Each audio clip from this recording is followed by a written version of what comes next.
On va d'abord commencer ensemble par regarder une petite vidéo en guise d'introduction de notre soirée. Et puis ensuite, je vous présenterai les intervenants et puis leurs interventions.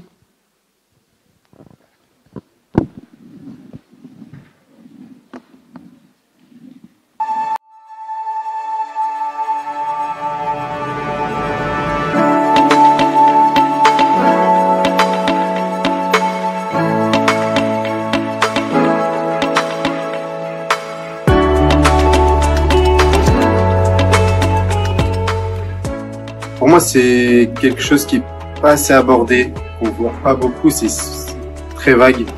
Et je pense que ça peut être plutôt intéressant de développer ce sujet-là.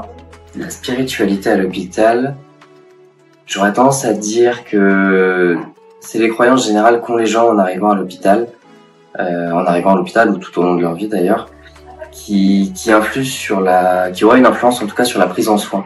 La spiritualité à l'hôpital, en fait, je la côtoyais plus facilement en soins de longue durée, car les personnes approchaient de leur fin de vie.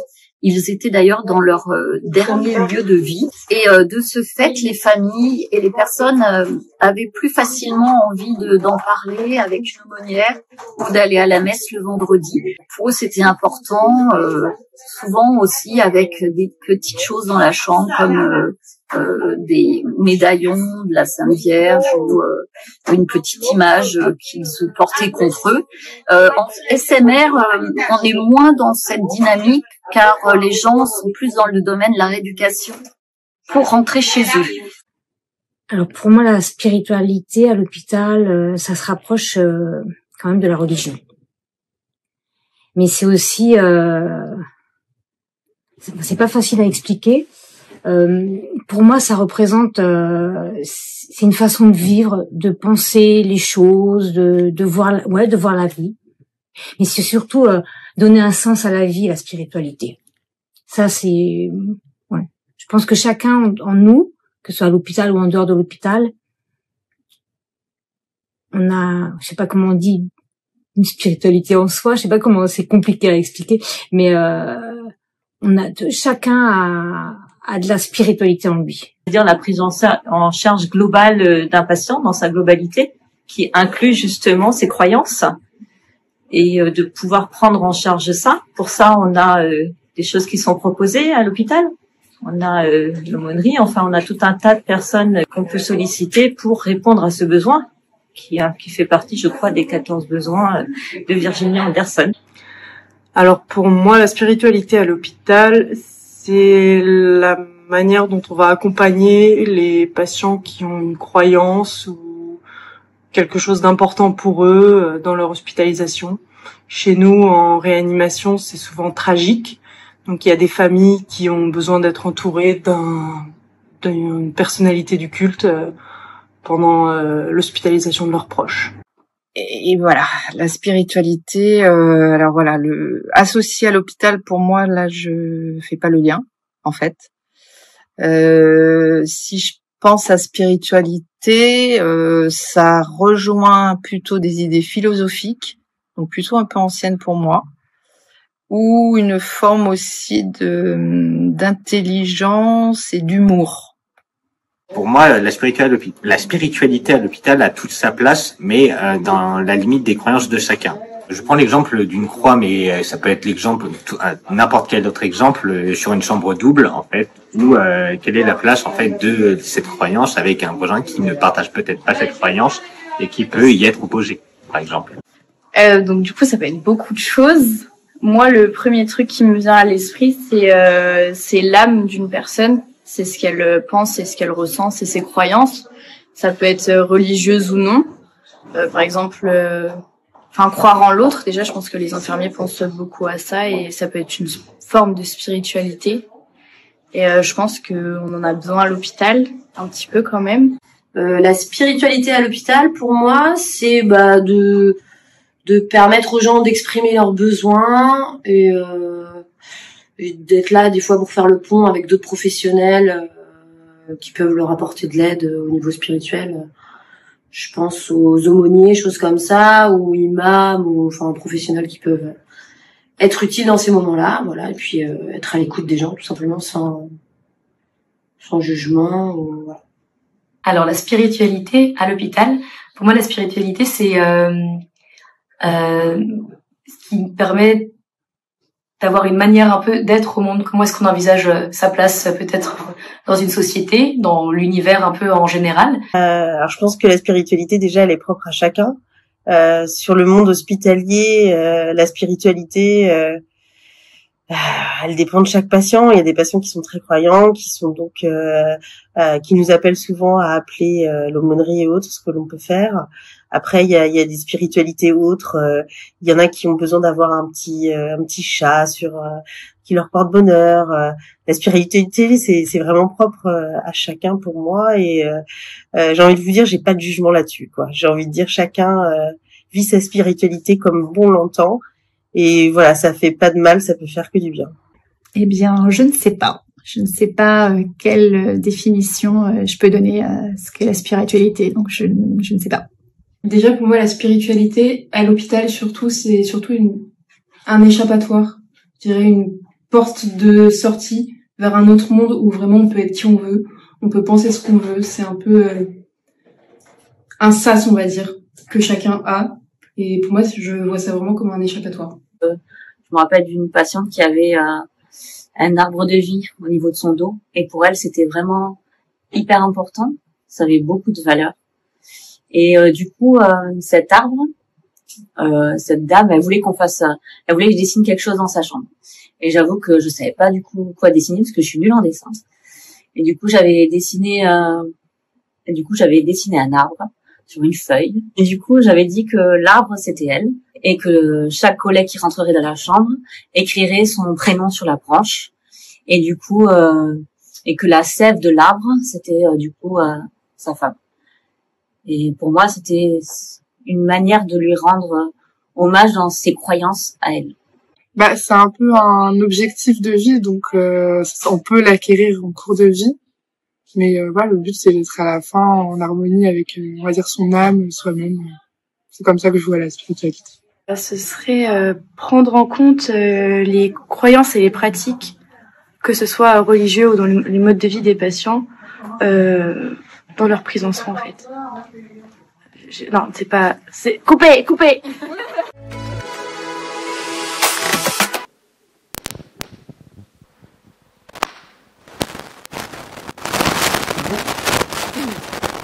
Ouh là là, ça grésille.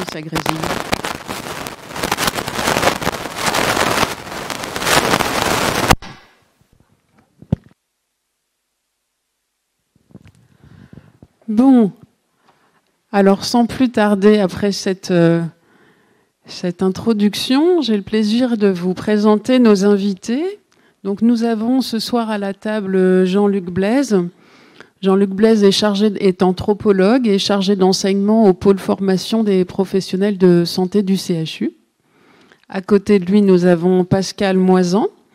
Pascal est accompagnant bénévole depuis 5 ans sur l'unité de soins palliatifs du CHU à la Tauvraie et il représente ce soir l'association Le Geste et le Regard. À sa gauche, Mathilde Fouché. Mathilde est infirmière au CHU. Nous avons ensuite Mélanie Lapara.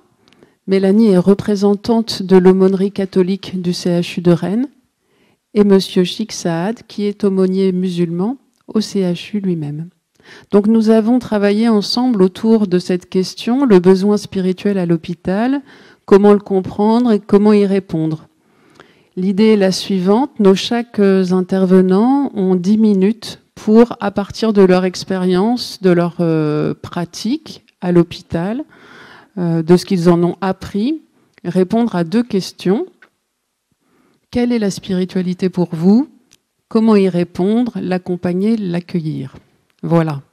Sans plus tarder, je leur passe la parole. Ah, j'ai oublié de le mentionner, mais Thomas, je ne te vois pas, mais tout le monde te voit. Je vous présente Monsieur de Gabory. Thomas de Gabory est médecin à l'unité de soins palliatifs de l'hôpital juif de Montréal et il est par ailleurs prêtre catholique. Et donc nous avons souhaité accueillir Thomas parmi nous pour lui donner la possibilité de témoigner de sa propre expérience outre-Atlantique. Donc c'est Thomas qui conclura notre table ronde tout à l'heure. Merci.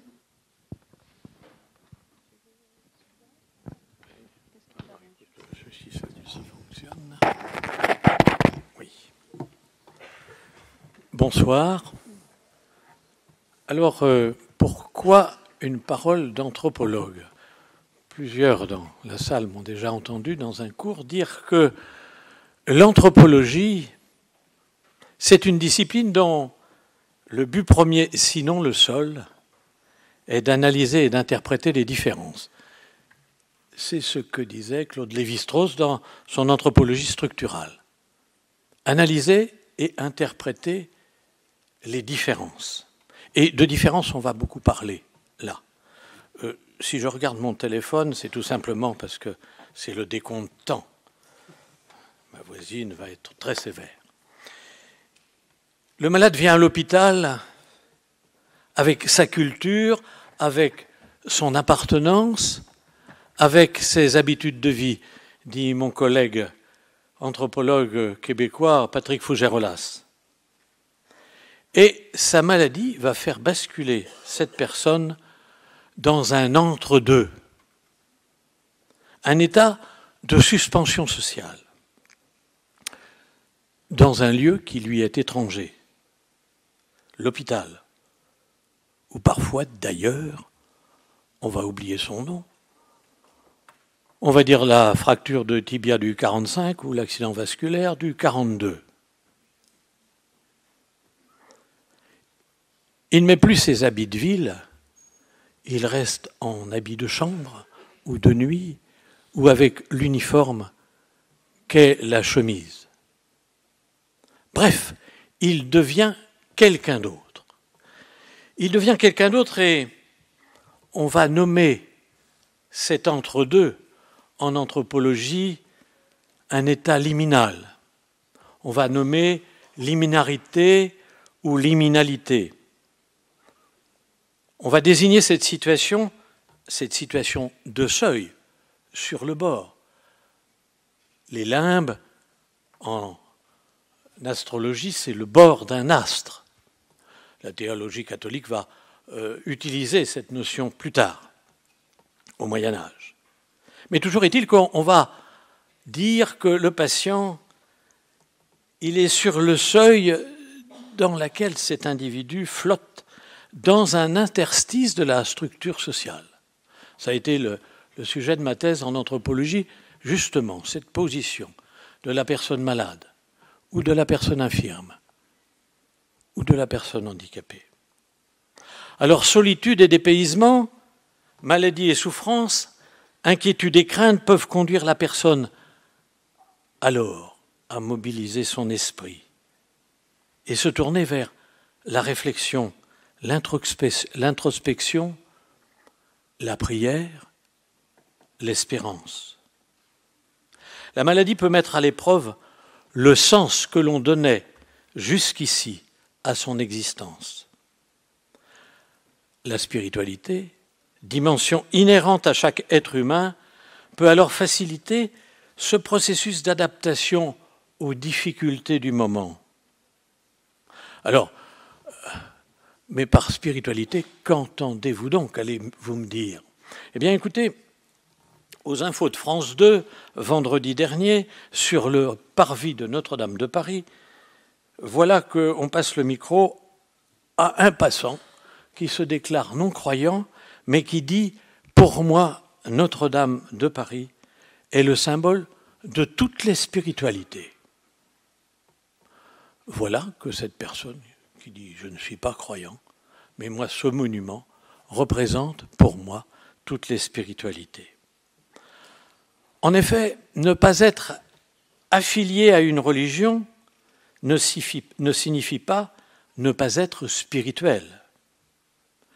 Le religieux ne recouvre pas tout le spirituel. Rappelons que la religion est un ensemble organisé de normes, de règles, de rites issus de la croyance, quelle que soit la religion considérée. La spiritualité concerne cette dimension existentielle de l'homme et de ses questionnements rationnels. Quelqu'un disait tout à l'heure dans le film Témoignage, donner un sens à la vie. Et quelqu'un d'autre dit, c'est l'âme d'une personne. Cette spiritualité naît et s'épanouit du fond de chaque être humain et arrive à sa conscience quand des conditions favorables d'ouverture et d'écoute l'entourent. Et cet entre-deux de la maladie, cet entre-deux qu'est l'hôpital, cet état de suspension sociale, c'est un moment souvent propice à ce surgissement. Alors, aux USA, 2 récentes enquêtes montrent que le nombre d'Américains qui ne sont affiliés à aucune religion est en hausse constante. Aux États-Unis, on va appeler ces sans religion les nonnes, ceux qui répondent aucune quand on leur demande de cocher la case de leur religion. Ces nonnes, qui croient parfois aux anges, au paradis, ou même à un Dieu, ne sont pas confondus et ne sont pas à confondre avec des athées. Je rappelle que l'athéisme se définit comme l'absence ou le refus de toute croyance en quelque divinité que ce soit, ou agnostique. L'agnosticisme, vous le savez, est une attitude philosophique qui consiste à aborder de façon sceptique les questions de religion et de métaphysique et à affirmer que l'esprit humain ne peut pas accéder à l'absolu. Dans une thèse dirigée par René Barbier, Giorgio Lumari avance le concept de spiritualité laïque. Un oxymore qui me semble exprimer cette association de 2 opposés, spiritualité, laïcité, 2 notions apparemment inconciliables.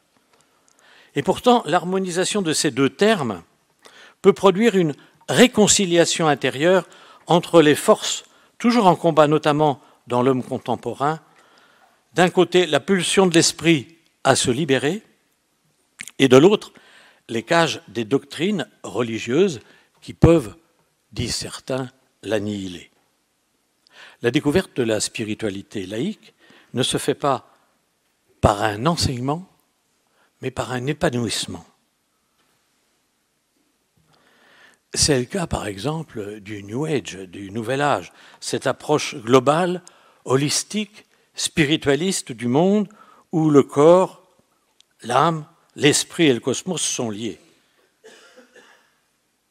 On y voit apparaître le yoga, la méditation, les cristaux. Ce sont souvent des approches individualistes. Je ne vais pas développer plus. Je veux dire que ce mouvement riche, éclectique, parfois utile et positif, peut être également porteur de dérives. En terminant, pour illustrer la diversité des formes pouvant être prises par la spiritualité, je vous livre le témoignage récent de Thomas de Pourquerie, musicien de jazz et acteur. Il a des parents médecins, non-croyants, qui ne lui ont pas transmis la foi. D'ailleurs, ils n'étaient pas de la même religion. L'une était juive, l'autre catholique. Les 4 grands-parents, dit-il, voulaient m'inscrire dans une religion. Ici, j'étais catholique. Ici, j'étais juif. Mais cet homme qui a peur des dogmes vibre à la musique, à sa musique. Je prie souvent pour que les religions fusionnent en une seule. Évidemment, c'est un peu naïf. Ma foi est portée par la musique, qui est le médium des anges, langue universelle, le rythme, la mélodie. En Afrique, en forêt amazonienne, en Islande, chez nous, la musique est une langue innée, compréhensible par tous, immatérielle, invisible. Elle invite à une grande ronde reliant hommes et femmes. C'est pour moi une preuve de l'existence de Dieu. Alors, à l'hôpital, faut-il ou peut-on parler de soins spirituels? Qui pour accompagner ce soin? Des aumôniers? Ou bien des intervenants en soins spirituels, comme au Québec, où l'on peut se former au diplôme des hautes études en spécialisées, un DESS, en spiritualité et santé. On s'y forme à l'Université de Montréal, mais notre collègue outre-Atlantique nous en dira peut-être un mot. Merci.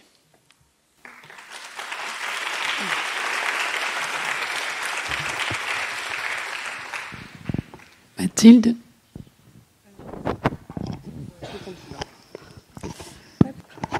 C'est bon, ça marche.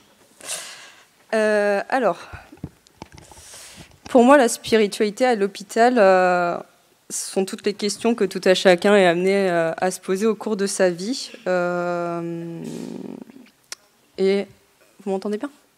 Et avec les événements qui peuvent interférer au cours de la vie, donc avec la maladie, la fin de vie, un décès, voilà, tous les événements qui peuvent intervenir. Moi, je distingue deux types de spiritualité. La spiritualité non religieuse, qui pour moi est une spiritualité vraiment individuelle et très personnelle, qui est, je pense, plus basée sur le vécu de la personne, les obstacles qu'elle a dû surmonter. Et la spiritualité religieuse, qui est finalement un peu plus connue, qui est souvent façonnée par des rites, en termes d'alimentation, d'hygiène corporelle, d'heures de prière. Elle est, je pense, moins personnelle et souvent vécue plus en communauté. Et elle est aussi souvent rendue un peu publique, parfois dans les vêtements qu'on va porter ou dans les objets qu'on peut avoir sur soi.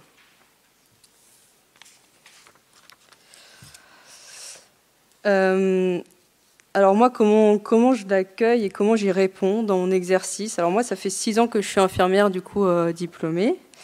Moi, j'ai commencé à m'intéresser à la question de la spiritualité après plusieurs années de diplôme. Donc, je dirais après 3 ans. Je mettrais sous ce délai de 3 ans, en fait, le fait qu'il faille, je pense, enfin, en tout cas, basé sur mon expérience professionnelle, le fait qu'il faille, en tant que jeune diplômé, s'adapter à une structure de soins, à un service, à des patients, à des nouveaux soins qu'on n'a pas forcément fait. Et en fait, de mon expérience, je pense que le début, en tout cas, de notre carrière est quand même assez basé sur le fait de vouloir bien faire et d'être très concentré sur ces choses-là. Et j'ai commencé à m'y intéresser finalement quand j'ai été un peu plus installée dans un service. Donc là, moi, ça fait 3 ans et demi que je suis dans mon service en dermatologie.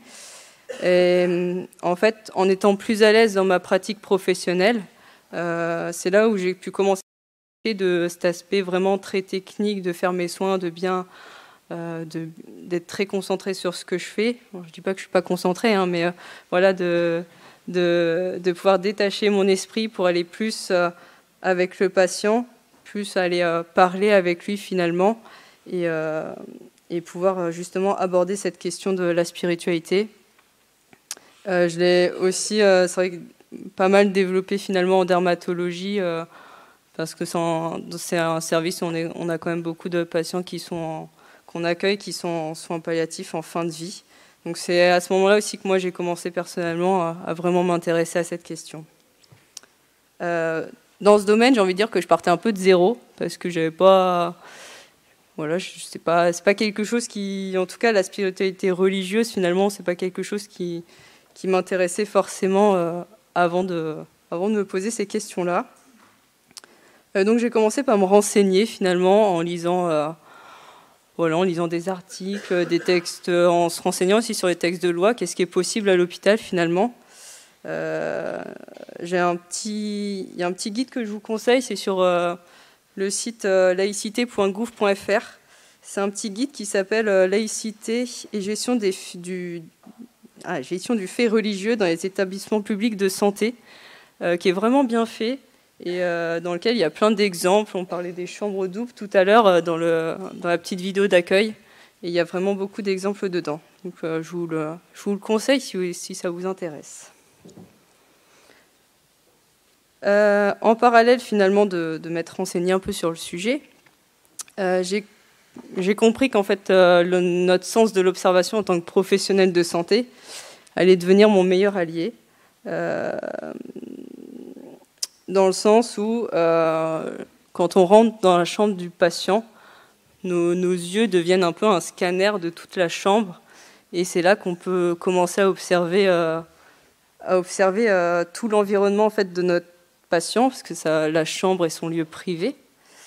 Et donc, il y a des petits objets, des petites choses qu'on peut observer. On peut observer des croix, on peut observer des Bibles, des Corans, des magazines aussi. J'ai eu des magazines à caractère religieux. Et donc, en fait, ces petites choses-là m'aident à me dire, ah tiens, il y a peut-être quelque chose chez ce patient, il a peut-être une spiritualité religieuse, et finalement, après, aborder le sujet.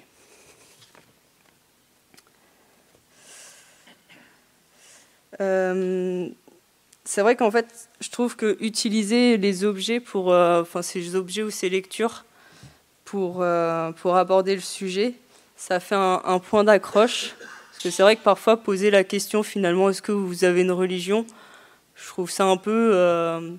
pour moi, j'étais pas à l'aise avec la question au départ. Et c'est vrai que, voilà, utiliser ces petites lectures, je trouve ça assez aidant. J'ai l'exemple d'un patient qu'on a eu il y a quelques mois dans le service, d'une 60aine d'années. En fait, j'avais remarqué sur sa table qu'il avait, sur sa table de chevet, il avait un magazine pèlerin. Bon, j'ai compris que c'était un magazine à caractère religieux catholique.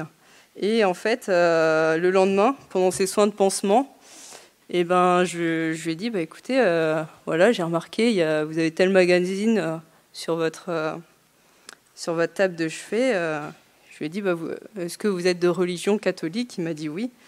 Et de là, en fait, est partie notre discussion pendant son pansement. Alors, je n'ai pas discuté de la religion en tant que telle, mais par contre, j'ai pu lui proposer les services de l'aumônerie catholique. Ce patient en était très content et je sais que ça a donné lieu à pas mal d'échanges par la suite. C'est vrai que l'avantage, je trouve, j'y vois d'autres avantages, moi, à pouvoir aborder cette question finalement de la spiritualité, donc qu'elle soit religieuse ou non, pendant les soins. Alors c'est vrai que je prends l'exemple vraiment de la dermato, parce qu'on peut avoir des soins de pansement qui peuvent être assez longs parfois, où les patients finalement vont appréhender le soin et vont surtout appréhender la douleur. Et donc c'est vrai que j'ai remarqué que souvent, quand on abordait le sujet de la spiritualité, ça a aidé finalement à détourner le patient de l'attention qu'il pouvait avoir sur la douleur. Nous, ça nous permet aussi de le connaître, de s'enrichir finalement, de s'enrichir de l'autre. Et forcément d'avoir une écoute active de nos patients. Je pense qu'il est important d'identifier, de connaître la spiritualité religieuse ou non, d'un patient qui est admis à l'hôpital, parce que certaines religions finalement impliquent des rites qui soient alimentaires ou non, et du coup c'est vrai que par exemple pour la commande des repas, on est quand même plus attentif finalement à certaines choses. Pour la spiritualité non religieuse, je trouve qu'elle est plus personnelle. Parfois, c'est un peu plus compliqué d'aller un peu l'observer ou la chercher, en tout cas. Et je pense que chacun peut y inclure ce qui peut lui être bénéfique.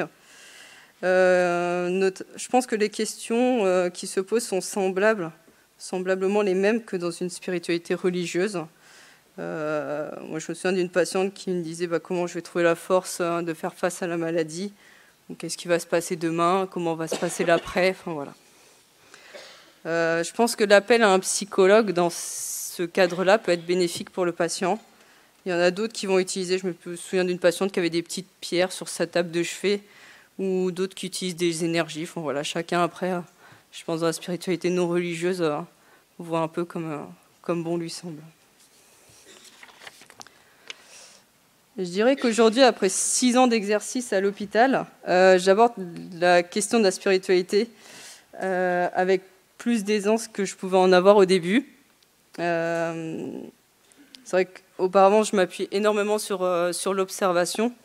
Quand maintenant, c'est vrai que j'arrive plus simplement à poser la question de savoir si le patient a une spiritualité à laquelle on doit tenir compte. Mon seul facteur limitant dans le fait d'aborder ce sujet avec les patients, je pense que c'est un sujet qui demande à prendre le temps d'être avec le patient, le temps de lui accorder une oreille attentive. Et donc, mon facteur limitant serait le temps que j'ai à lui accorder quand je n'ai pas le temps. Et c'est là où ça peut être un peu frustrant de ne pas pouvoir écouter le patient. Je suis pas là on n'est pas là, nous, en tant que professionnels de santé, en tout cas infirmiers, aides-soignants, dans les services pour parler de telle ou telle religion. Mais voilà, on est là pour écouter, accueillir leurs paroles. Et c'est vrai que parfois, c'est un peu frustrant de ne pas avoir ce temps-là. Voilà.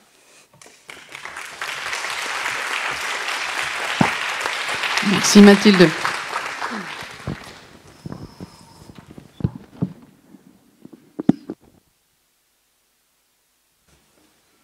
Voilà. Je sais pas si ça fonctionne. C'est bon ?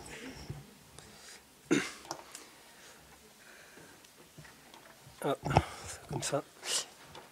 Et si la mort n'existait pas, se poserait-on la question du sens de la vie, comme on l'a évoqué tout à l'heure dans la vidéo ? La mort nous interpelle en permanence sur l'essentiel. Alors que nous passons notre existence à nous préoccuper du comment, la mort nous ramène imperturbablement à la question du pourquoi. Quel est le but de notre existence ? Quelle est notre place dans l'univers ? Comment faire lien avec le spirituel ? Les pourquoi n'en finissent pas. Pour répondre à la première question, le besoin spirituel, comment y répondre ? Je définirais 3 niveaux de besoin. Le besoin d'expression, qu'il soit exprimé par la parole et les attitudes corporelles. Le besoin de sens, le besoin exprimé par une présence et une écoute. En tant qu'accompagnant bénévole de soins palliatifs, je suis là pour accueillir le besoin d'expression. La personne exprime un ressenti, je suis là pour une écoute. Il y a différents niveaux d'écoute. L'écoute des émotions du moment, exemple, la personne se plaint qu'elle a des douleurs, et l'écoute des sentiments. La personne se sent responsable de ce qui lui arrive. Quand j'arrive dans une chambre, j'essaie de repérer des informations, comme on l'a dit tout à l'heure, sur des photos, des objets, des livres, qui peuvent m'aider à trouver un support pour démarrer la conversation. Quand une conversation s'oriente vers les souvenirs de la personne, le travail de remémorisation permet de revisiter l'existence de la personne pour évoquer des moments heureux, mais aussi des moments difficiles qu'elle a surmontés. Les souvenirs retissent du lien avec la personne. Elles ouvrent un espace au présent où la personne se raconte. Beaucoup de sentiments s'éveillent, des sentiments de courage, de fierté de l'avoir accompli, de devoir accompli. Je pense à une personne qui a évoqué des souvenirs de la guerre d'Algérie. C'était pour dire que l'événement a été vécu, la personne a été gravement blessée, toutes les décisions qu'elle a prises par la suite ont été conditionnées par cette épreuve. On n'a pas besoin d'évoquer une vie entière. La personne peut évoquer une tranche de vie qui a été déterminante pour la suite de sa vie. Quand il m'est arrivé cet accident de travail, j'ai dû faire une orientation professionnelle. J'ai quitté ma région et redémarré une autre vie. Ce travail de remémoration permet de donner de la clarté à l'histoire de la personne. Elle raccroche les wagons de son existence et établit des continuités dans ses liens. Quand la personne a une vie remplie par des événements heureux et parfois tragiques, elle ressent le sentiment d'une vie accomplie, qu'elle a vécu quelque chose d'unique dans son parcours de vie. L'accompagnant est là pour écouter la singularité de la personne, comme on l'ouvre un livre d'histoire. Une dame me reçoit, elle me dit simplement « Je veux rejoindre ma maman qui est déjà partie ». Le sens, c'est aussi une direction, c'est sa quête spirituelle, rejoindre sa maman. Une autre personne me dit « Je voudrais parler aux morts pour leur demander comment s'est passée leur mort ». C'est une façon d'établir un lien spirituel entre les vivants et les morts, en les interrogeant. Je suis là pour entendre. Une autre rencontre. J'arrive dans la chambre. Une personne me reçoit, les jambes en tailleur sur son fauteuil. Elle dégage une sérénité et un sourire lumineux. Sa fille lui téléphone. Elle me dit de rester. Sa voix dégage une grande quiétude et une force tranquille. Elle m'impressionne. Je me dis pendant ce temps qu'elle a dû faire un long chemin personnel. J'entends au téléphone qu'elle demande de faire des choses précises. Une impression que tout est déjà bien organisé, qu'il ne manque rien dans sa valise avant son grand départ. La conversation se termine, elle me sourit encore, me parle de ses enfants. Tout est dans sa façon d'être. Je sors de la chambre bouleversé. Quand je me présente, j'ai toujours la même formule. Je viens vous accorder un temps de présence et d'écoute. La présence peut revêtir différentes dimensions. La première présence, c'est la présence de la personne à elle-même. Quand la personne est seule dans sa chambre, quand la maladie diminue ses facultés physiques ou mentales, ou les deux à la fois, sa qualité de présence n'est plus la même. Au cours de la journée, son état peut évoluer comme un effet balancier. Je me souviens d'une personne qui avait des moments de grande fatigue et qui me dit « Ah, aujourd'hui, j'ai l'impression de revenir à la personne que j'étais, pleine d'énergie. » Et soudain, quelques jours plus tard, la personne décédait. Une autre personne avait trouvé le moyen d'atténuer ses angoisses en bloquant sa respiration et d'expirer lentement ensuite. Elle n'avait jamais entendu parler d'exercice de méditation. Une chose est sûre, c'est que ça lui faisait du bien sur le moment. Quand on fait une présence, on fait parler les silences. Il y a quelque chose qui ne vieillit jamais. C'est peut-être un regard, un sourire. Un moment de présence est un moment suspendu, comme on l'a évoqué tout à l'heure. Je me souviens d'une personne qui m'offre un gâteau sans rien dire. On n'entendait que le bruit du gâteau. On a échangé un regard. Dans ce silence, elle insistait pour que je reste encore. Je sus, après, qu'elle m'aimait toujours partager. Son cœur était toujours grand ouvert près du personnel soignant, où elle avait aussi partagé de grands moments de fraternité humaine. Parfois, on entend dans cette présence le bruit de nos respirations, comme si le souffle de vie vivait à l'unisson. D'ailleurs, on dit que le souffle est relié à l'âme. Pour terminer, une écoute en respectant au mieux les besoins de la personne, qu'elle soit croyante ou pas, offre quelques pistes de réflexion sur le questionnement de la spiritualité à l'hôpital. Il y a autant de possibilités de créer des liens spirituels qu'il existe de poussière d'étoiles. D'ailleurs, comme dit Albert Jacquard, nous sommes nous les vivants de la poussière d'étoiles. Les testaments de parole, les testaments de présence sont précieux pour la famille et les proches pour affronter le deuil. L'hôpital est un lieu où l'on partage des liens de fraternités humaines, de compassion face à la souffrance. Que nos cœurs d'humanité sont tissés par des liens d'amour en respectant le cadre éthique de notre engagement associatif. Et je termine par ce poème de Paul Éluard.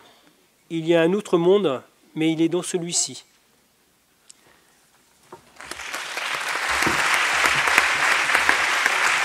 Merci Pascal. Mélanie ? Merci Pascal. Je ne vais pas enchaîner avec un poème, mais avec la législation, mais ce sera bref. Je m'appelle Mélanie, je suis une des 3 aumôniers catholiques en ce moment du service de l'aumônerie du CHU. Voilà, donc on est salarié du CHU à mi-temps. On a un prêtre qui nous accompagne et on intervient sur les différents sites du CHU, donc ici à Pontchaillou, à l'hôpital Sud, à la Tauvraie ou à l'Hôtel Dieu, au pavillon de la Mer. Donc je fais juste un rappel pour expliquer pourquoi on existe. Donc parce que certains s'interrogent, sont surpris des fois de voir des aumôniers. Donc je parle aussi pour mon collègue des aumôniers, une aumônerie des salariés de l'hôpital, dans un hôpital public, des salariés d'un culte, qui représente une religion. Donc en fait, dès 1905, la fameuse loi de séparation de l'Église et l'État, elle affirme que la liberté d'avoir une religion et de la pratiquer, c'est des libertés fondamentales. Et dès 1905, était prévu dans l'article 2 qu'on maintiendrait des dépenses pour permettre des aumôneries dans les lieux fermés. Donc les hospices à l'époque, lire les hôpitaux, les prisons, Voilà, donc c'est ce qui explique notre existence.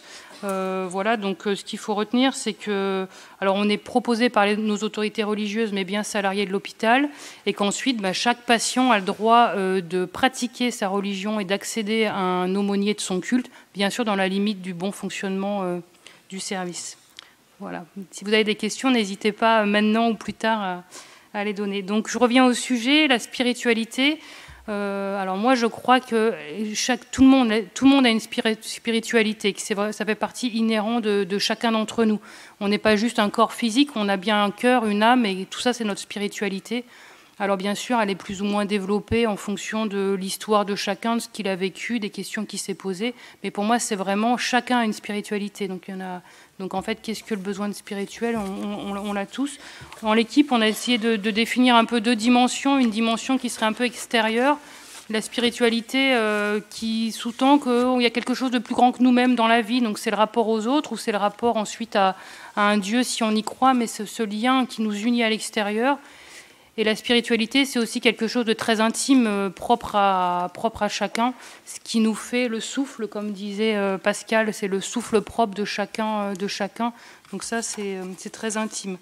Alors comme je disais, si la dimension spirituelle, elle est présente en chacun, elle est plus ou moins développée, et voire même on en est plus ou moins conscient. Ça dépend de l'histoire de chacun.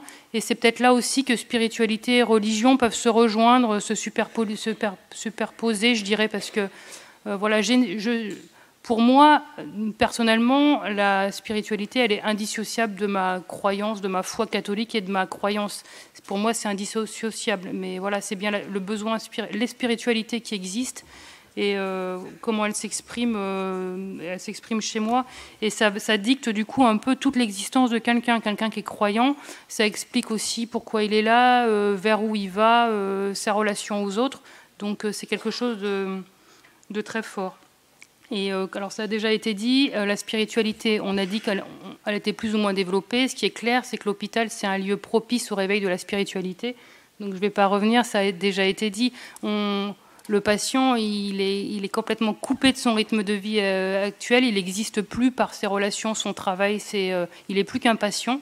Effectivement, c'est vrai, il est le patient de la chambre 40.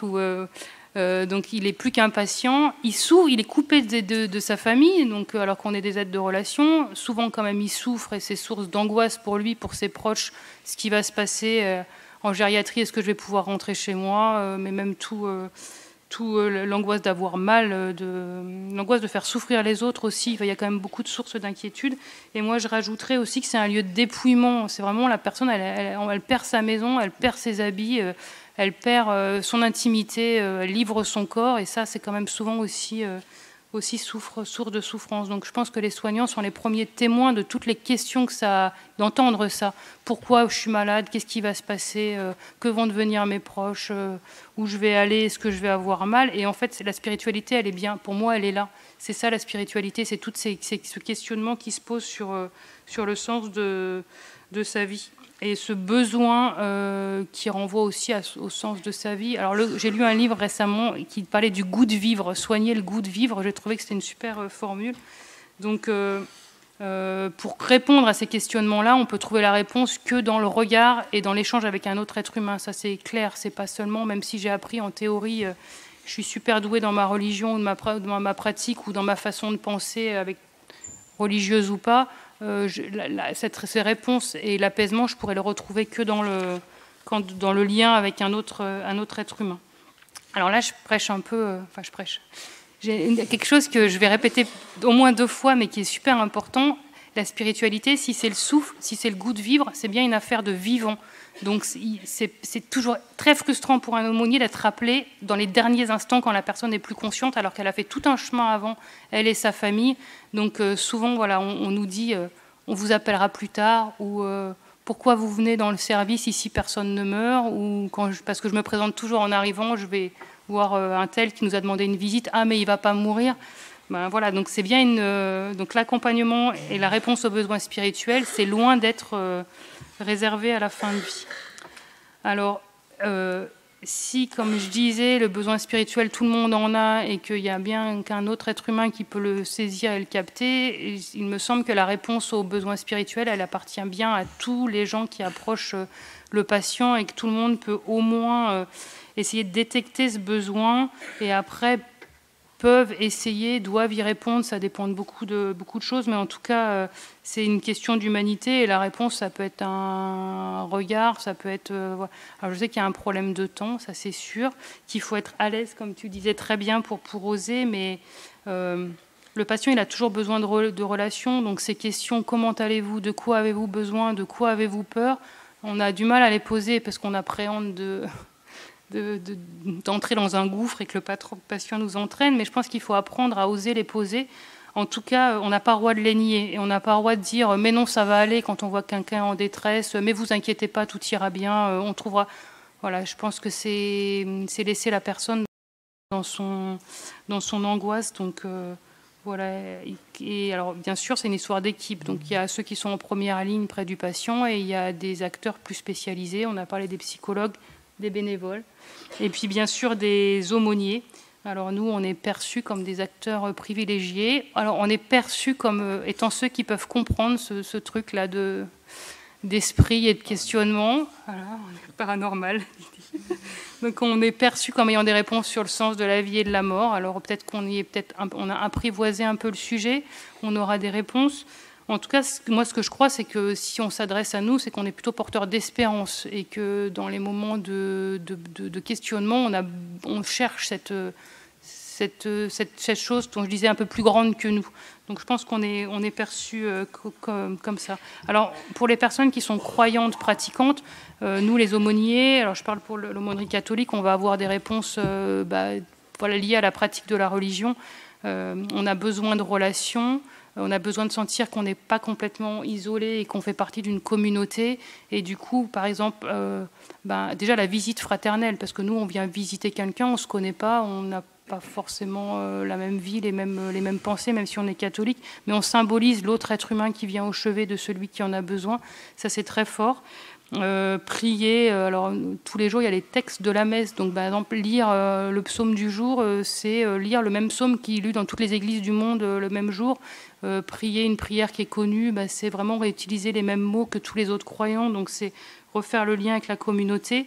Et puis après il y a des rites plus précis de sacrement, donc il y a la messe à l'hôpital, on peut porter la communion, l'hostie consacrée, le prêtre peut venir donner l'onction des malades, il y a des prières de recommandation pour les fins de vie, donc tout ça, ça permet de donner du sens, et encore une fois d'être porteur d'espérance. Et je ne sais pas si vous faites attention, mais il y a beaucoup de patients, moi je le vois maintenant, qui sont sur le téléphone portable et qui suivent le chapelet à Lourdes en direct sur le chapelet, ou bien sûr la messe le dimanche, ça montre bien qu'il y a besoin d'être relié. Alors je précise quand même qu'en tant qu'aumônier, on est bien sûr disponible pour les croyants, mais on est disponible pour tous. On peut être appelé, on intervient si on nous le demande des patients, de la famille, des soignants, et que la personne soit croyante ou non. Et après, notre rôle, nous, c'est d'accompagner la personne là où elle en est dans son questionnement, à son rythme, sans le devancer, sans idée prosélyte non plus. L'idée, c'est bien d'écouter. Et notre première tâche, c'est pas de dégainer la super prière qui va tout résoudre, c'est bien d'écouter. Notre rôle, c'est d'être présent à l'autre et de lui montrer qu'il y a encore une fois un autre être humain qui est là pour l'écouter. Et c'est très très impressionnant de voir, moi je suis toujours bluffée de voir à quel point les gens se livrent, à quel point les gens nous disent des choses très intimes sur leur vie, sur leurs peurs, et les familles aussi. Alors c'est pas qu'on est plus doué qu'un autre, c'est bien qu'on a le temps déjà de le faire, et c'est bien qu'il y a une énorme soif à l'hôpital d'être écouté, d'être entendu et de pouvoir exprimer ses questionnements. Donc je termine avec... oui. Donc, comme je disais, je pense que je reprends mes notes pour rien oublier. Alors, si la prise en charge physique de la maladie, c'est là, bien sûr, la raison d'être de l'hôpital, il y a aussi d'autres besoins, les besoins spirituels, et ça conditionne, je crois, la prise en charge du patient. Je pense à un exemple très récent, dans un service où un patient devait subir une opération. C'était vraiment ça, voilà, avec un pronostic, si j'ai bien compris, moi je ne suis pas médecin, mais qui était quand même la famille qui était angoissée. Et en fait, les soignants qui avaient besoin de faire des actes, en même temps la famille qui était... voilà, et le patient, tout le monde était perturbé. Donc le fait d'avoir pu... alors là, en général, c'est le soin qui prime, mais en l'occurrence, expliquer que là, ça valait le coup de nous laisser 5 minutes dans la chambre pour prendre un temps spirituel, et en fait ça a apaisé tout le monde, et après tout le monde a pu travailler plus sereinement. Donc il faut être à la veille et à l'écoute de ce besoin spirituel. Donc je pense que ça, tout le monde, dans la mesure du temps et ensuite de l'expérience, doit pouvoir essayer de le faire. On nous dit souvent, oh, vous allez voir un tel, il parle pas, il est renformé, il dit jamais rien, il n'est pas agréable. Bon, après, ça marche pas à tous les coups, mais en fait, souvent les gens ils se sentent pas bien, ils se sentent, vous le savez mieux que moi. Et voilà, d'appeler l'aumônerie et d'avoir quelqu'un qui est disponible pour lui à un moment, ça lui permet de vider son sac, et ensuite, voilà, c'est plus agréable pour tout le monde. Et puis encore une fois, la spiritualité, c'est pas une affaire de fin de vie. Voilà, donc n'hésitez pas à proposer l'aumônerie, ou en tout cas pas dire on vous appellera plus tard, ou le dire aussi aux familles. Donc voilà, c'est pas une affaire de fin de vie. Voilà, j'ai hâte d'écouter vos questions. J'espère que vous en aurez beaucoup. Et je passe la parole à mon collègue musulman. Merci.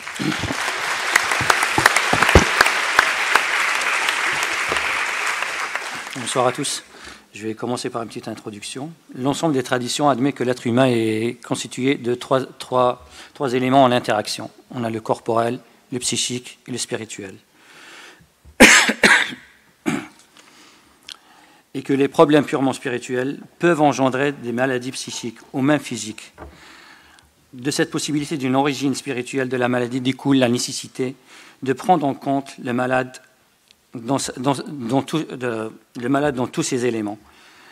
Généralement vécue comme une crise, la maladie marque une rupture et pousse à se poser des questions d'ordre existentiel. Le malade se demande ce qu'il a fait de sa vie. Il s'interroge c'est le pourquoi de sa maladie, sur l'existence d'un au-delà et sur l'existence d'un être suprême et sur l'éventualité d'une transcendance. En général, il remet en question son système de valeurs. L'aumônier, dans sa relation avec le patient et l'équipe soignante, facilite la prise en compte de ce qui touche au plus profond de l'être, son angoisse, sa vie affective, sa foi, ses convictions, sa quête spirituelle, mais aussi ses origines, sa religion et sa famille. La religion entraîne la mise en pratique de la foi, selon des rites et des dogmes communs à un groupe. Elle implique le rapport à un cadre objectif qui s'inscrit dans une histoire, dans une communauté d'appartenance à un certain et ainsi à des référents de celle-ci. Elle peut se révéler très importante pour les personnes souffrantes, en souffrance psychique ou en grande précarité, car elles leur permettent d'avoir des appuis stables et d'appartenir à un groupe où chacun se reconnaît avec ses propres fragilités. Dans un espace fermé créé par leur maladie, avec le ressenti d'une nouvelle fragilité, certains patients se posent des questions d'une transcendance qu'ils recherchent à nommer, ou trouvent le désir de Dieu qu'ils ont mis de côté depuis longtemps.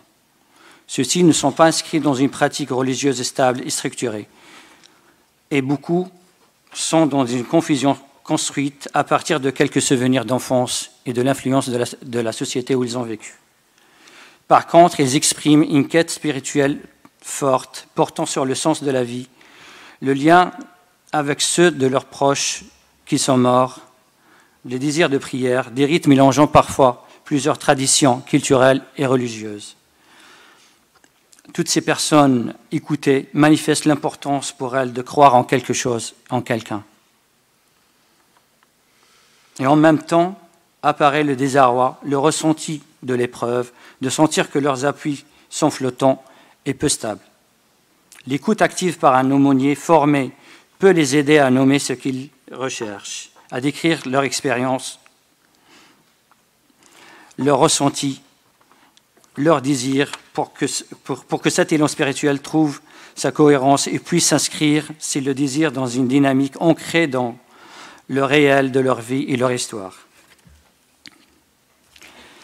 L'accompagnement est aussi l'accompagnement est aussi aux patients pour qui la foi et la pratique religieuse est importante avant d'être hospitalisés, les aidant à inscrire leur état de santé et les effets de leur traitement dans leur relation à Dieu, les aidant à retrouver en ce lieu, en leur situation, un point d'appui qui les aide à vivre, un point d'ancrage dans un chemin d'unification intérieure.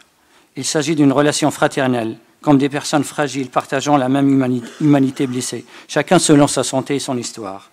L'accompagnement induit de réelles capacités intellectuelles, humaines, psychologiques et spirituelles.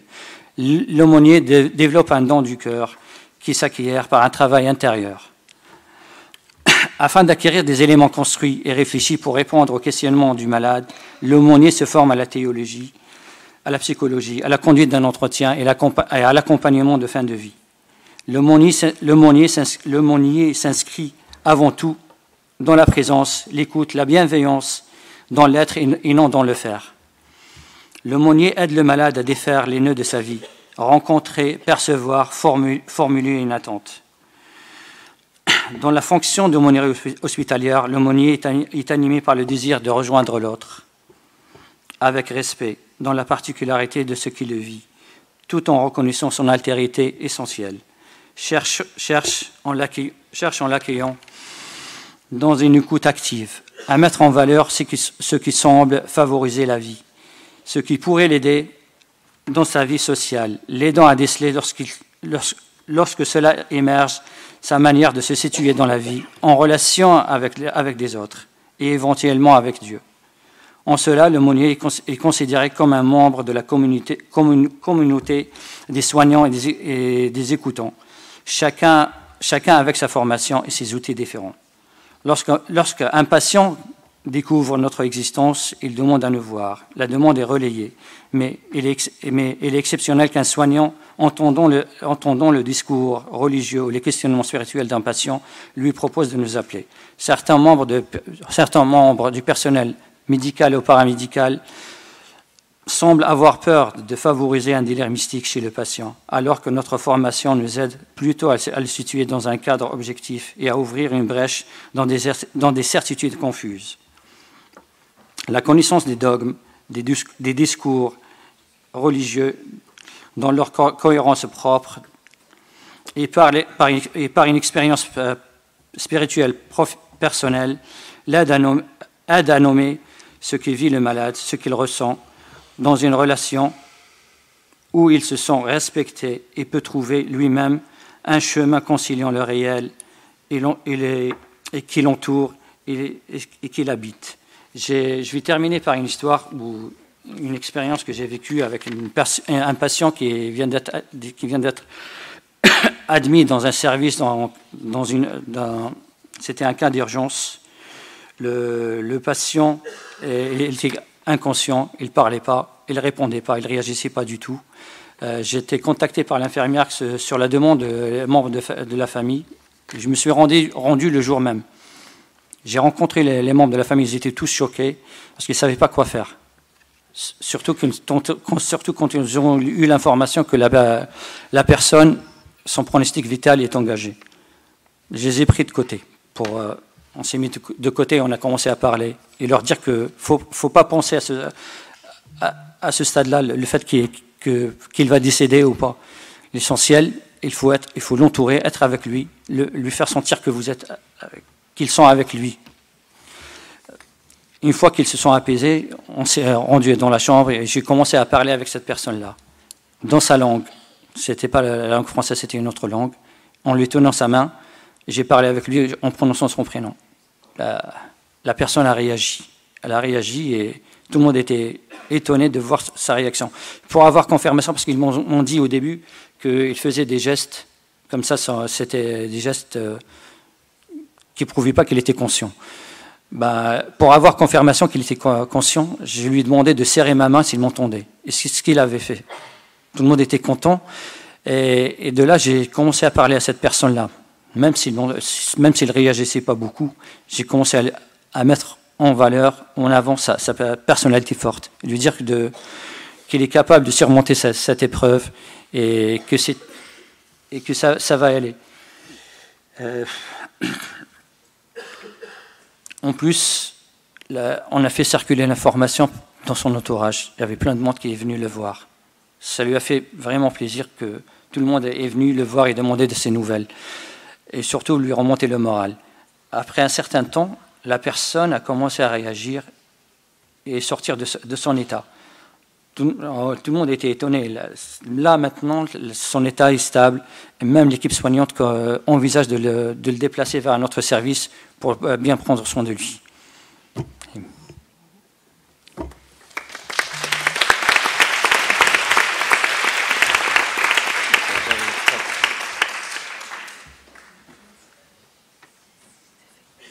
Tous. Eh bien, écoutez, on a un petit peu de temps pour quelques questions, si vous le souhaitez, avant de passer la parole à Monsieur de Gabory.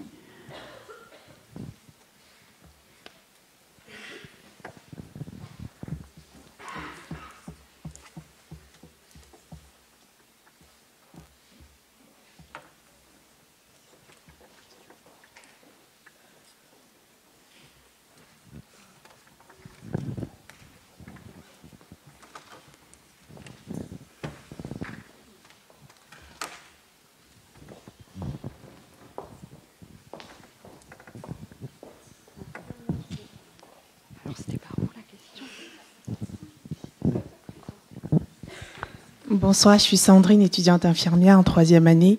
On a abordé la question de spiritualité chez les patients. Ma question concerne les soignants. Quand un patient, quand la spiritualité, enfin, il doit avoir une interaction entre la spiritualité du soignant et celle du patient, que faire? Et aussi, s'il y a une spiritualité chez les soignants, est-ce qu'elle peut jouer un rôle dans un cadre d'épuisement professionnel? Merci. Alors, je vais te répondre à ta question. On est soignant à l'hôpital public. Donc, nous, on est censé assurer, en tant que soignant, une neutralité vis-à-vis de notre spiritualité personnelle. Ça veut dire que nous, on ne peut pas... voilà, on n'a pas le droit d'aller voir un patient et... d'aller faire une prière avec lui, si c'est ça un peu ta question. Nous, on doit vraiment être neutre. On peut accueillir la question, on peut accueillir le ressenti du patient, mais en aucun cas, nous, on peut faire acte de prosélytisme ou de nos croyances personnelles, en tout cas. Voilà. Et la deuxième question, par contre, je n'ai pas tout à fait entendu. Il y avait une autre partie. Elle est plus sur l'épuisement professionnel. J'avouerai que là-dessus, j'aurais pas de réponse forcément à apporter. Je ne sais pas si... La question, c'était s'il existe de la spiritualité chez les soignants, est-ce qu'elle pourrait éventuellement aider ou jouer un rôle dans l'épuisement professionnel?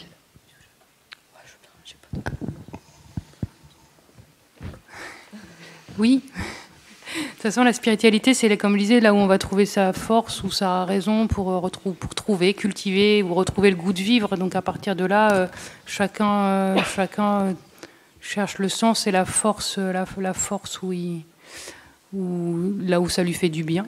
Nous, les aumôniers, on est là pour les patients, leurs familles et pour les soignants aussi. Alors dans le respect de la neutralité devant l'usager, dans le respect de la neutralité sur les heures de travail. Mais nous, on sait bien que dans les lieux de culte qu'on a sur les différents sites, il y a aussi des soignants qui passent. Alors, je ne sais pas s'ils y passent parce que c'est un lieu aussi calme et tranquille. Ils y passent sans doute à la fin du service, avant, je ne sais pas. Mais en tout cas, voilà, le soignant, il a le droit d'aller creuser, cultiver et développer sa spiritualité comme tout le monde. Quelqu'un veut ajouter quelque chose? Est-ce que j'ai répondu à la question?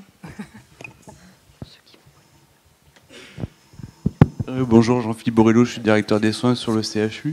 Merci déjà aux organisateurs de la table ronde pour l'organisation de ce temps d'échange sur un sujet qui est assez peu abordé à l'hôpital et pourtant il a toute sa place. Vu les différents témoignages qu'on a eus, je pense que ça montre l'intérêt et l'enjeu. Merci aux bénévoles aussi qui interviennent tous les jours dans les équipes pour participer à la prise en charge de nos patients. Et on voit que c'est un travail pluridisciplinaire. Alors les bénévoles ne sont pas des professionnels, mais pour moi, vous participez à part entière à la prise en charge des patients. Et à ce titre-là, je vous remercie. C'est très bien qu'on ait eu une infirmière qui a rappelé le devoir de laïcité à l'hôpital. Effectivement, je pense que le besoin spirituel, il faut avant tout l'accueillir quand il y en a un. Mais on doit rester dans un hôpital public sur un fonctionnement laïque. Donc effectivement, on n'a pas à faire part ni de ses principes religieux, ni d'accompagner quelqu'un vers des principes religieux qui sont les nôtres, et de projeter sur l'autre ses propres pratiques. Donc oui, il y a un devoir de laïcité, c'est essentiel. En revenant sur les différentes interventions, j'ai noté 3 mots, parce que pour moi, c'est des mots qui me sont venus à l'esprit assez spontanément. J'ai marqué respect, tolérance et humilité. Je pense qu'on est sur une question où on est fondamentalement en train de convoquer chacun, en tant que professionnel, sur ce qu'il est. Accueillir le besoin spirituel quand il y en a un, ça revient avant tout à se poser la question de comment on se positionne soi-même par rapport à ça. Effectivement, je pense qu'il faut faire preuve de respect. Vous avez parlé des différences aussi, les accueillir aussi, de tolérance et d'humilité. Et pour moi, c'est des fondamentaux quand on est professionnel de santé. Alors, bien sûr que dans un premier temps, on va s'attacher à maîtriser des soins techniques, comme vous l'avez exprimé en disant les premières années d'exercice, on va plutôt se concentrer là-dessus. Cela, il faut consensus. Quand vous devez traiter une infection, tout le monde va être d'accord pour mettre des antibiotiques. Une anémie, on va transfuser. Les besoins psychologiques, c'est un autre étage. Et alors les besoins spirituels, c'est encore plus personnel, encore plus intime. Donc oui, je pense beaucoup d'humilité, beaucoup de respect, beaucoup de tolérance. Et je trouve que dans le monde actuel, ça fait du bien de se le dire, y compris quand on travaille à l'hôpital. Je nie pas les besoins de temps, je les ai entendus aussi, et on en a assez souvent échangé, notamment avec l'équipe de soins palliatifs. C'est des sujets importants. Oui, ça prend du temps, et il faut du temps. Après, les contraintes à l'hôpital existent, et je ne peux pas les nier non plus, mais à charge à nous d'accompagner ces contraintes pour que chacun puisse exercer au mieux son métier. Mais en tout cas, c'est des beaux échanges et des belles réflexions ce soir. Merci beaucoup en tout cas.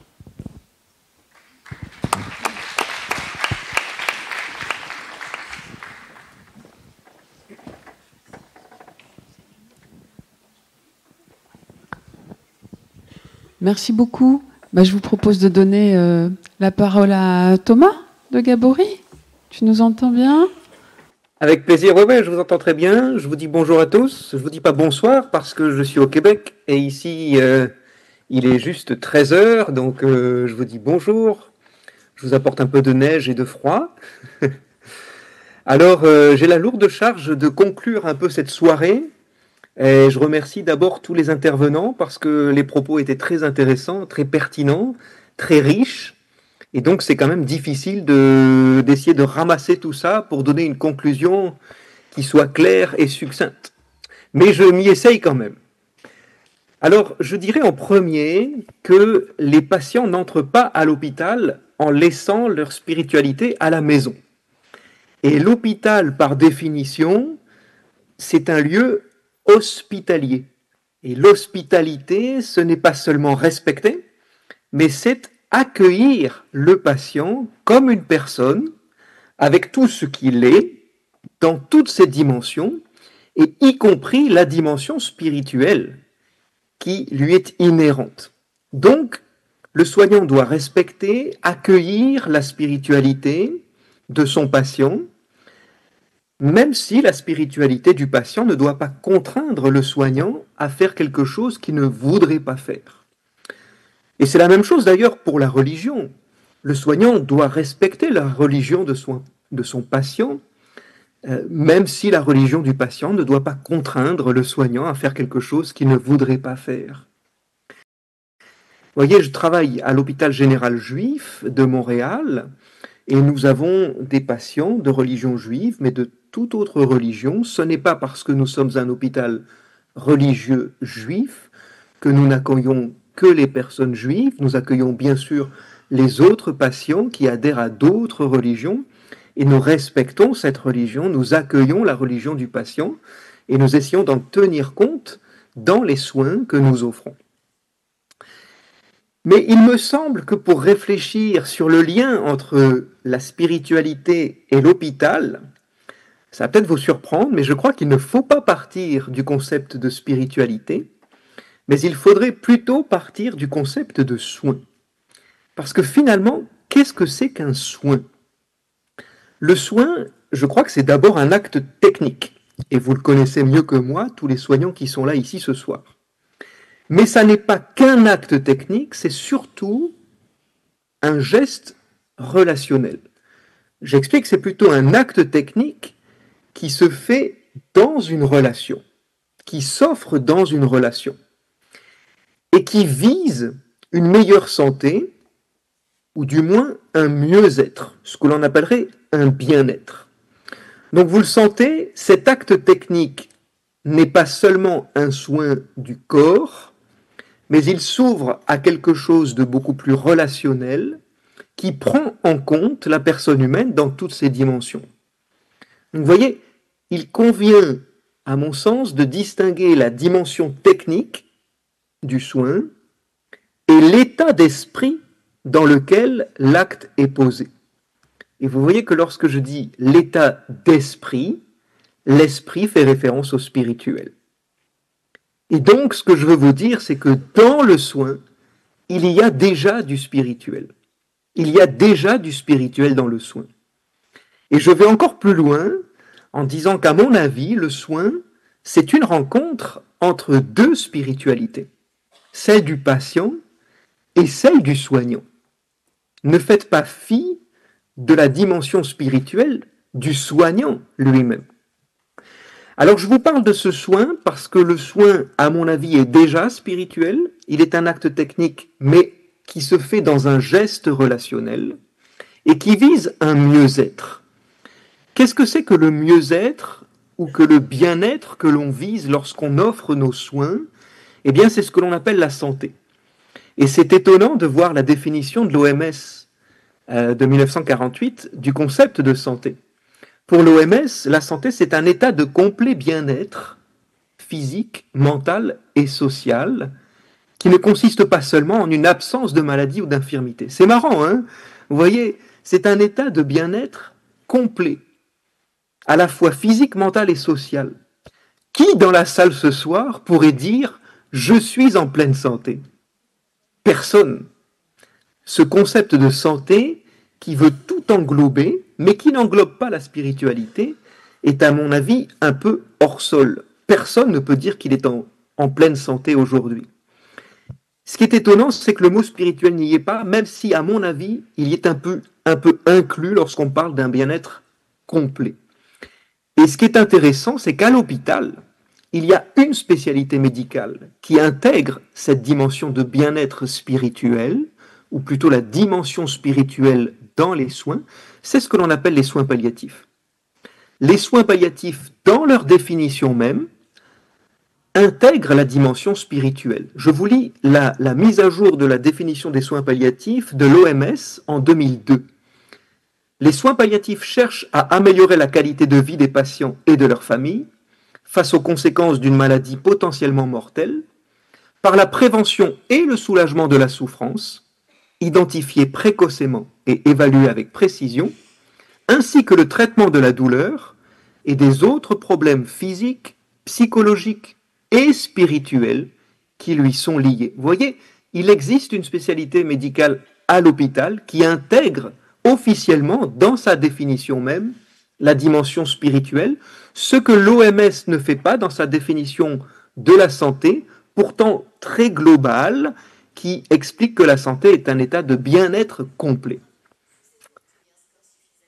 Après avoir dit ça, j'essaye de faire la place à la spiritualité dans l'hôpital et dans les spécialités médicales.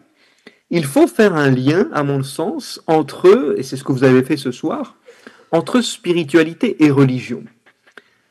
Je dirais d'abord que les religions n'ont pas l'exclusivité de la spiritualité.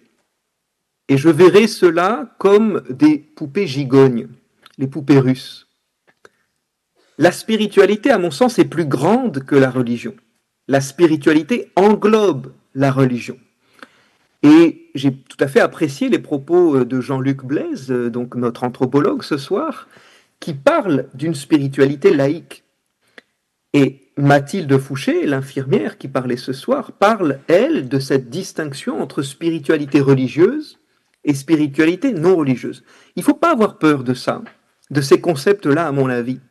La religion n'a pas le monopole de la spiritualité. On peut vivre tout à fait une spiritualité en dehors d'une religion, et je vais même pousser le bouchon plus loin. Il y a des personnes religieuses adhérant à une religion qui vivent avec un minimum de spiritualité, mais qui se contentent d'un cadre religieux, mais qui font fi finalement, qui ne nourrissent plus suffisamment le côté spirituel. C'est ce que l'on appelle en christianisme, puisque moi je suis prêtre catholique et je vous parle d'un point de vue chrétien, c'est ce que l'on appelle l'ascédie.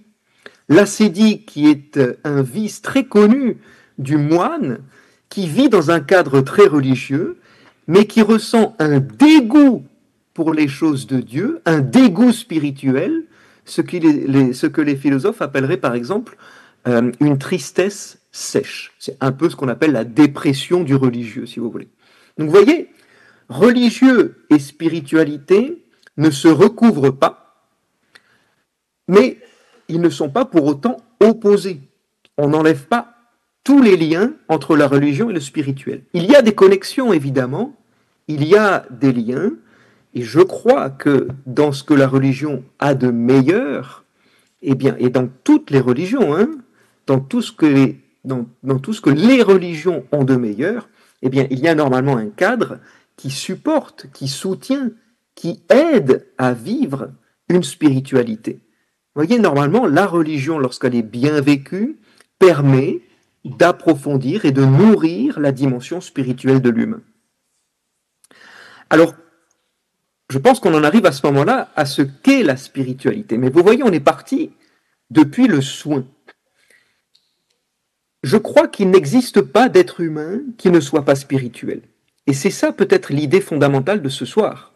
C'est de dire que le spirituel n'est pas réservé à quelques êtres humains, mais que la dimension spirituelle est inhérente à tout être humain. C'est donc ce qui fait la définition même de l'être humain. Tout ce qui vit a un corps, mais tout être vivant n'est pas nécessairement spirituel. En revanche, pour l'être humain lui-même, c'est son essence même. C'est le lieu de l'intime. Et j'allais dire presque, c'est sa dimension centrale quand on y pense. C'est ce qui fait que nous sommes humains. C'est parce que nous sommes à la fois corporels et spirituels que nous sommes des êtres humains. Alors, il était intéressant dans la vidéo introductive d'entendre une soignante qui disait « le spirituel, c'est ce qui donne un sens à la vie ». Alors, je ne suis pas tout à fait d'accord. Je crois que c'est grâce à la spiritualité que l'on donne un sens à sa vie, mais j'aimerais bien préciser et dire que c'est plutôt grâce à la spiritualité que l'on trouve un sens à sa vie. C'est pas moi qui me donne un sens à ma vie, mais c'est dans la spiritualité que je vais trouver des connexions pour trouver le sens de ce que je vis. Vous voyez la différence? C'est subtil, mais je pense que c'est très important. C'est grâce à la spiritualité que l'on se connecte à une transcendance, à une énergie qui me dépasse, à une force supérieure à moi, que certains appellent Dieu. Qu'est-ce que c'est donc que cette spiritualité dans laquelle je vais trouver le sens de ce que je vis, et notamment à l'hôpital, le sens de ce que je vis dans la maladie, avec la maladie? Eh bien, c'est très difficile, à mon avis, de définir la spiritualité. C'est ce que je disais à mes collègues en préparant cette soirée, c'est que plus je réfléchis à ce qu'est la spiritualité, moins je comprends ce que c'est. J'ai donc écouté les autres pour essayer de trouver des définitions simples, et voilà ce qui m'a le plus plu. La spiritualité, c'est un mouvement dynamique de l'esprit qui me pousse en avant. C'est une dynamique intérieure qui me permet de tracer ma route, de poursuivre mon chemin. C'est une soif intérieure qui me pousse à creuser dans les profondeurs de moi-même pour aller chercher à boire, pour m'abreuver, pour étancher ma soif. C'est une faim qui me fait avancer pour chercher de quoi me nourrir. Et en réalité, la définition que je trouve la plus belle de la spiritualité, c'est tout ce qui me fait vivre. Tout ce qui me fait vivre malgré la maladie, ou mieux encore, tout ce qui me fait vivre avec la maladie. Tout ce qui me permet encore de vivre avec la maladie. Alors, je vous propose de fermer la boucle maintenant, puisque nous avons commencé par le soin, nous avons poursuivi avec ces petites définitions de la spiritualité, mais maintenant les liens entre spiritualité et soin. Car la spiritualité du patient pourrait influencer le soin qu'il reçoit. Alors, il y a des études scientifiques qui, depuis des années, essayent de prouver l'efficacité de la spiritualité dans le soin. C'est-à-dire qu'il est bon chez les personnes très spirituelles qui nourrissent leur dimension spirituelle et ça améliore le soin. Il y a du bon dans le spirituel et ça permet d'avoir des soins de meilleure qualité. C'est ça, en gros, l'idée de ces études scientifiques. J'en ai trouvé une, probablement la plus importante, c'est bien que les personnes qui prient ou qui méditent vivent mieux et plus longtemps. C'est une étude de Fossarelli Patricia. Alors vous allez voir qu'au Québec, on ne parle pas très bien l'anglais. Voici le titre de cet article dans le Linacre Quarterly. C'est quand même une bonne revue scientifique. Outcomes of Intercessory Prayer for Those Who Are Ill. Voilà. C'est l'efficacité de la prière d'intercession pour ceux qui sont malades. Eh bien, voilà. Donc je vois Alexandra qui rigole parce que j'ai un accent à peu près très français pour quelqu'un qui vit au Québec. Mais voilà, la conclusion de l'étude, c'est que les patients qui faisaient l'objet de prières avaient besoin de moins d'antibiotiques, présentaient un pourcentage plus faible d'insuffisance cardiaque congestive et étaient moins susceptibles de développer une pneumonie. C'est pas moi qui ai fait cette étude, c'est pas le prêtre catholique qui essaye de faire de l'intox pour faire la promotion de la prière, mais c'est vraiment une conclusion scientifique d'un article dans une revue assez connue. À l'inverse, je dirais, et ça c'est mon expérience de médecin en soins palliatifs, je sais qu'on ne parle pas que des soins palliatifs ce soir, mais des soins en général, mais voilà que l'on voit en soins palliatifs qu'un patient qui est en souffrance spirituelle va moins adhérer aux soins qu'on va lui proposer et qu'on va lui prodiguer. Et il répondra moins à la médication.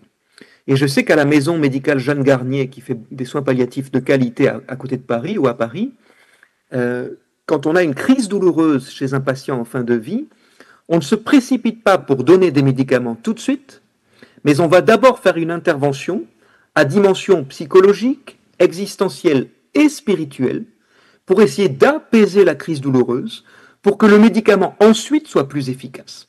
C'est intéressant quand même, hein ?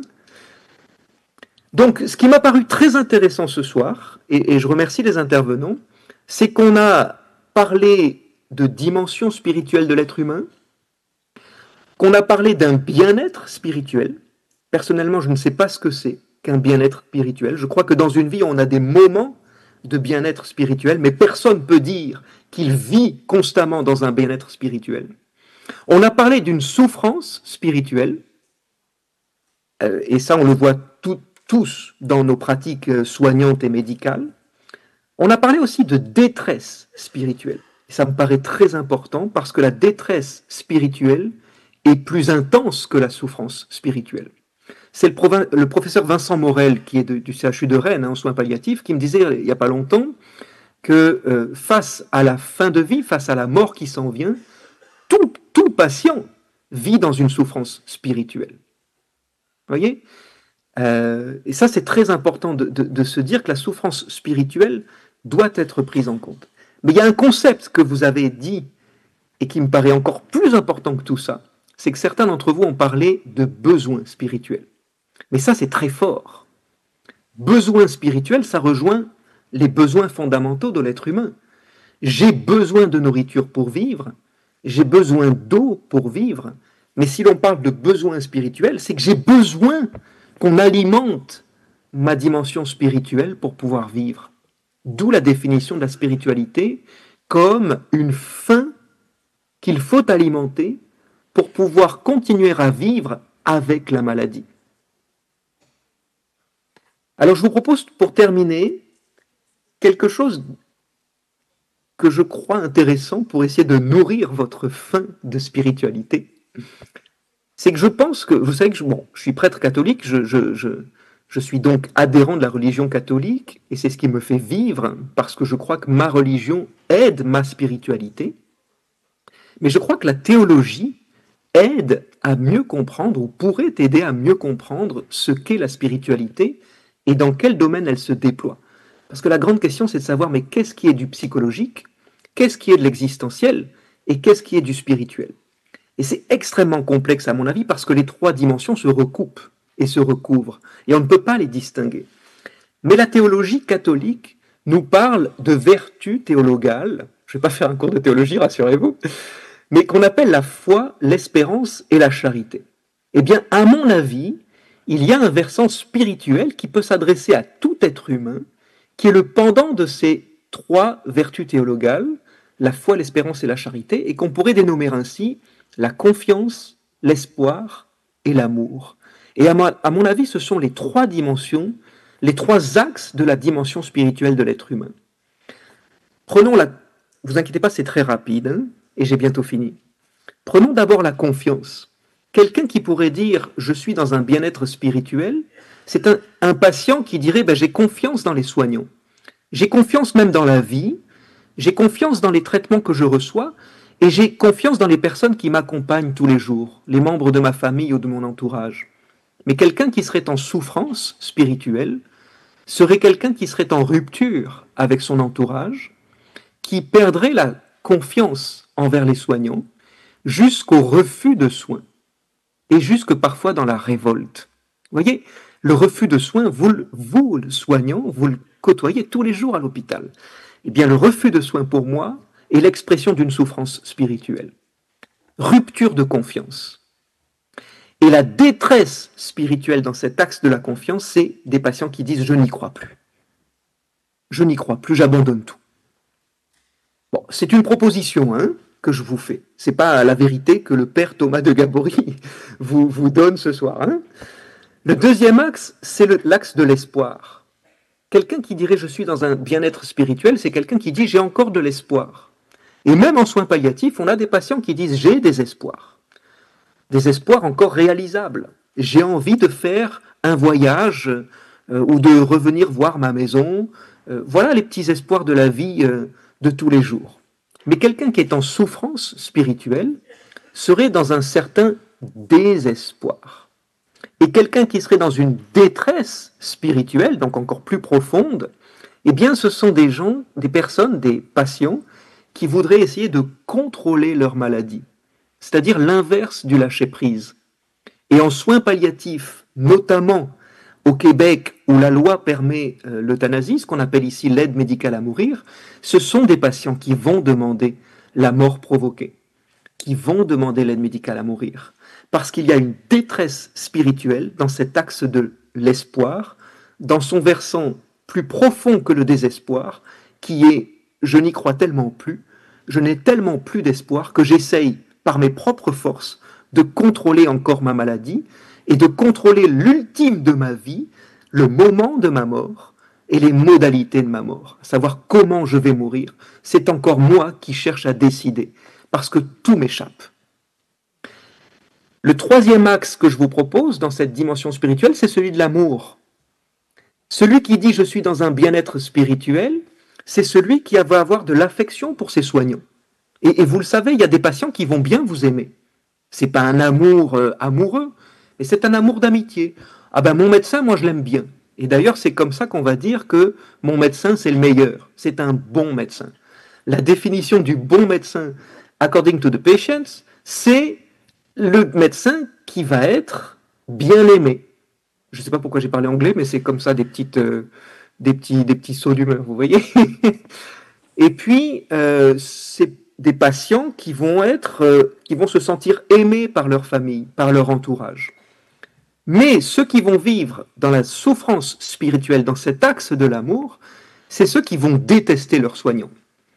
Et qui, envers leur entourage, vont dire « je me sens comme un fardeau pour mon entourage. Je les empêche de bien m'aimer. » Voyez, et les patients qui vont vous dire qu'ils se sentent comme un fardeau pour leur entourage, c'est aussi des patients qui vont demander la mort provoquée, au moins au Québec parce que c'est légal ici. Eh bien, la détresse spirituelle dans l'axe de l'amour, c'est pour moi pire que la haine, c'est l'indifférence envers le soignant. Vous aurez beau tout dire à votre patient, ça passera au-dessus de sa tête. Il sera totalement indifférent envers le patient. Pas plus tard que ce matin, une de mes patientes m'a dit « J'ai la famille à mes côtés, je m'en fous ». Voyez ce que c'est que l'indifférence, ça c'est un signe de détresse spirituelle dans l'axe de l'amour. Eh bien, ma conclusion ultime de ce soir, c'est que face à cette souffrance spirituelle possible, dans les trois axes que je vous propose, la confiance, l'espoir et l'amour, face même à la détresse spirituelle, ne cherchez pas et ne cherchons pas à soulager cette souffrance spirituelle. Je vais peut-être vous surprendre. On soulage une douleur, mais je crois qu'on ne soulage pas une souffrance. On accompagne une souffrance. Et c'est très différent. Parce que l'accompagnement permet au patient de vivre avec, et non pas de vivre sans. Et là, je remercie Pascal Moisan qui nous a parlé de l'importance de l'écoute, du récit narratif. Et j'ai beaucoup aimé son expression de travail de remémoration. Et j'ajouterai aussi la possibilité de soins spirituels ou d'accompagnement spirituel. Et au Québec, nous avons des intervenants en soins spirituels, Jean-Luc l'a rappelé, l'anthropologue. Ce sont des intervenants qui vont se spécialiser dans l'accompagnement des souffrances spirituelles, ou plutôt des patients qui sont en souffrance spirituelle ou en détresse spirituelle. Et n'oublions pas qu'il y a des patients qui adhèrent à des religions. C'est de plus en plus rare, mais ça existe encore, même au Québec. Et donc, il est important de faire appel, lorsque les patients adhèrent à une religion et qu'ils le souhaitent, de faire appel aux aumôniers. Et je remercie Mélanie de l'aumônerie catholique et M. Sheikh Saad de l'aumônerie musulmane, qui nous ont rappelé l'importance de l'accompagnement spirituel et religieux de la part des aumôneries. Et vous savez, vous avez cette expérience-là au CHU de Rennes, que c'est tout à fait bénéfique pour le mieux vivre du patient. Eh bien, ce que je voudrais juste terminer en une seule phrase, c'est de dire que ce sont ces soins spirituels, ces accompagnements spirituels et votre écoute à tous qui vont permettre aux patients non pas de donner du sens, mais de trouver le sens de ce qu'ils vivent et donc de mieux vivre. Voilà, je vous remercie.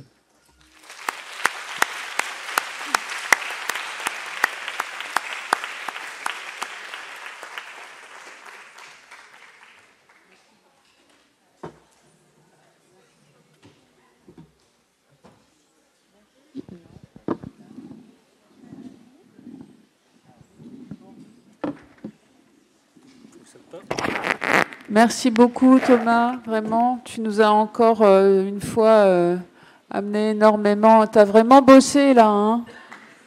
Ah, il ne m'entend pas, il est au téléphone, mais voilà, on travaille depuis quelques mois ensemble et ce qu'il vient de nous indiquer là, pour essayer de pouvoir aussi penser la souffrance et la détresse, ça m'est très très précieux.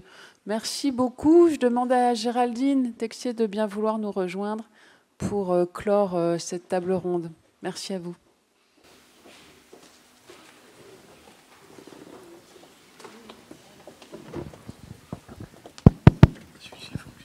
Merci beaucoup. Moi, je suis ravie d'avoir vu ce soir l'amphithéâtre Bretagne quasiment plein pour, je dirais, cette table ronde sur la spiritualité à l'hôpital. Je voulais vous remercier à tous de vous être mobilisés pour venir écouter nos intervenants qui nous ont fait une très très belle proposition ce soir et qui probablement vont susciter, quand nous allons retourner dans les services ou à la maison, des questions. On travaille, nous, avec la commission accompagnement soins palliatifs fin de vie sur cette thématique depuis 2 ans. On s'est réunis plusieurs fois en commission et puis on a depuis 1 an mis en route un groupe de travail pour permettre l'élaboration de cette soirée ce soir. Et ce groupe de travail a été bien coordonné avec Alexandra m'accompagne et qui a permis vraiment cette belle proposition ce soir. Je voulais vraiment la remercier. Je voulais remercier également Elisabeth qui est tout là-haut, qui avec Mathilde, avec les collègues de l'équipe mobile sont passés dans les services de soins pour vous proposer le micro-trottoir introductif à la soirée qui vraiment nous offre, je dirais, une belle brochette de ce qu'on peut vivre et ressentir dans les services de soins. Merci beaucoup à la direction des soins et M. Borello qui est présent ce soir. Je sais que le thème de la soirée de la spiritualité a pu faire un peu débat et je vous remercie vraiment de nous avoir permis de porter cette soirée et de vous accueillir ce soir pour réfléchir sur le sujet.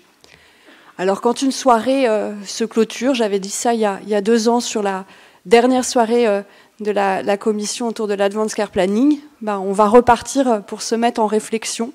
Et bien évidemment, si certains d'entre vous ont envie de nous proposer des sujets pour qu'on puisse vous reproposer une très belle soirée dans 18 mois, 2 ans, n'hésitez pas à nous envoyer un petit message, on sera très très attentifs. Merci beaucoup et puis bon retour à la maison.